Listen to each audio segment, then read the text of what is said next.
Namaskar friends, I welcome you all to video 8 of week 6. This is going to be very interesting video session. In this session we'll talk about when the mind tries to hide, how language tries to tell. Yes, today we'll step into one of the most fascinating intersections of psychology and linguistics, that is deception, detection. Whenever an individual lies, their brain works harder. And when the brain works harder, the language begins to show strain. Not always loudly, not always clearly, but subtly through hesitation, avoidance, distancing, over explanation, or it can be emotional mismatch. In this video, you and I decode how guilt leaks through language even when the speaker intends to hide it. Now, let's understand the linguistic deception. Friends, linguistic deception is not just lying, it is the linguistic footprint of lying. It is the difference between what a person wants you to believe and what their language unintentionally reveals. Sound interesting, no? Serious. Humans are not great liars because language is human. People can control content, but they cannot fully control structure, tone, pacing, pronouns, emotional flow, and cognitive load. All these things in a flow that cannot be controlled. And these leak the guilt, anxiety, or maybe fabrication. Now, if you understand the psychology of lying, we need to understand that why language gets distorted when somebody lies. Friends, when someone lies, their cognitive load increases. They must maintain consistency. They must avoid contradictions. They must monitor the listener's reactions. They must remember the fabricated details. And the most importantly, this multitasking strains linguistic performance. Language becomes less automatic and more deliberate. And the deliberate speech carries tension. You must have observed liars often distance themselves from the wrongdoing linguistically.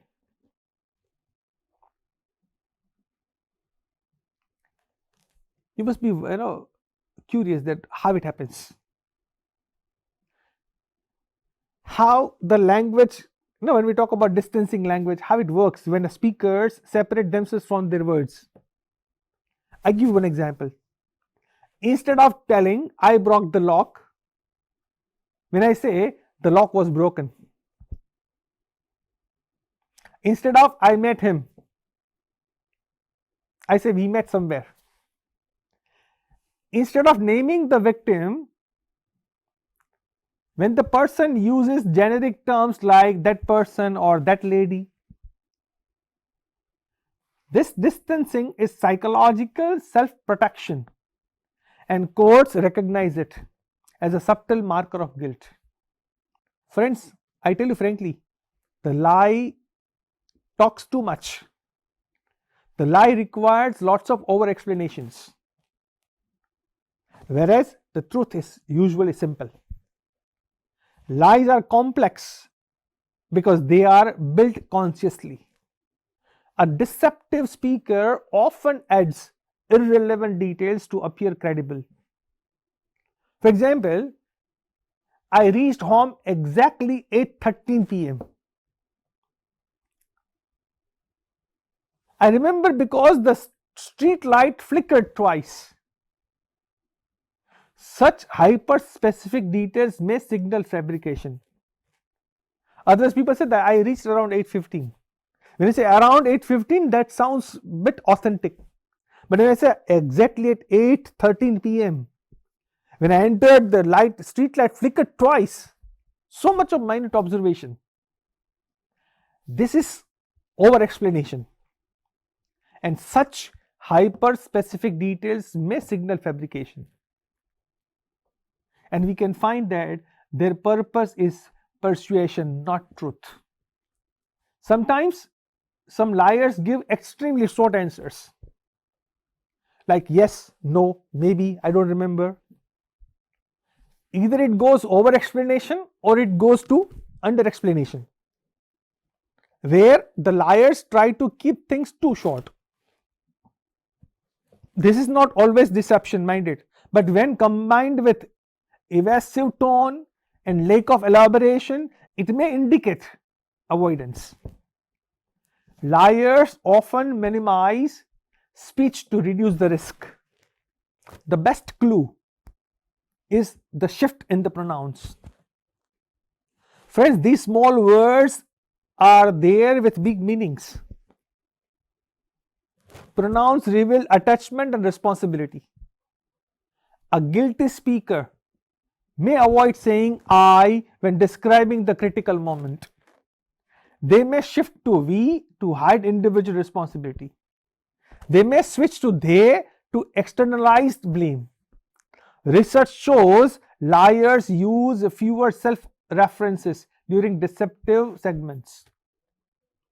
This is one of the earliest and strongest linguistic indicators of guilt. If we move next, we can find that the time that doesn't flow naturally. Yes, I'm talking about temporal distortions. Friends, truthful narratives flow chronologically because memory is episodic. Deceptive narratives often jump around. Liars skip time segments. They reverse order. They forget what they said earlier. Temporal gaps often appear around the moment of the crime, and that is the most psychologically charged moment. This is where forensic linguists look first. Another aspect of looking at this is the emotional mismatch. Friends, when tone doesn't fit the content, we can find that there must be something fishy. A truthful emotional narrative shows congruence.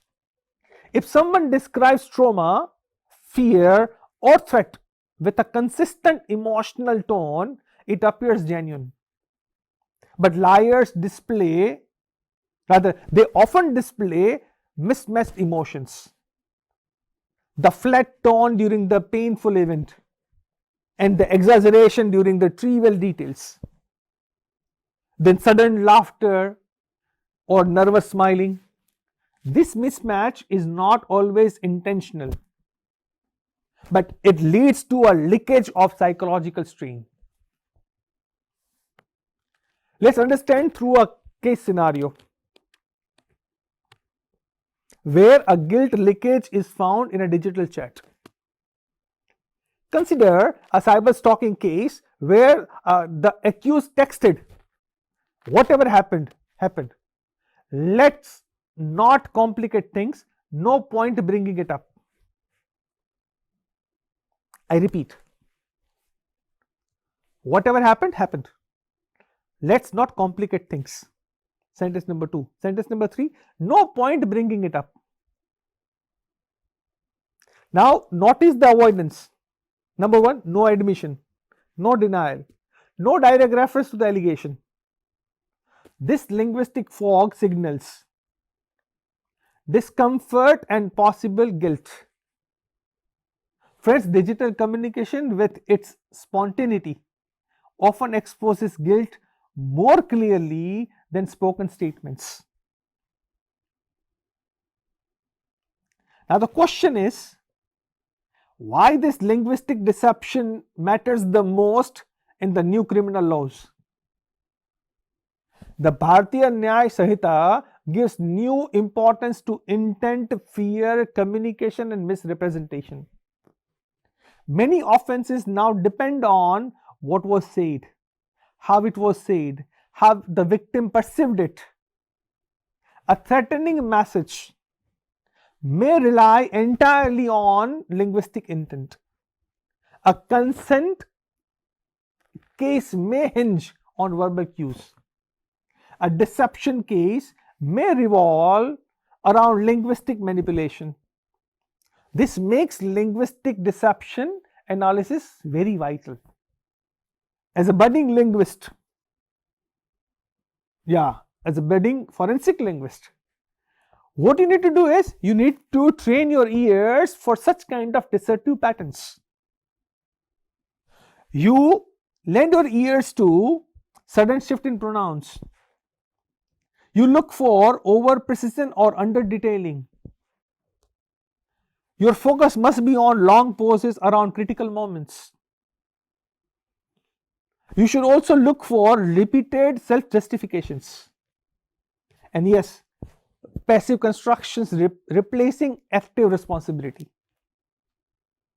When you do this, believe me, your ears become sharper with exposure, experience, and disciplined analysis.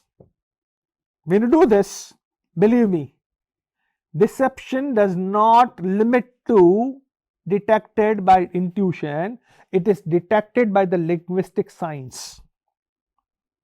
This is the power of linguistics. Friends, I am sure that you must have enjoyed this walkthrough. In the next session, we'll move into the linguistic risk assessment in interrogation settings by exploring guilt, anxiety, and psychological cues in conversation. I'll catch you in the next video. Till then, stay tuned to the course. Thank you very much. Namaskar.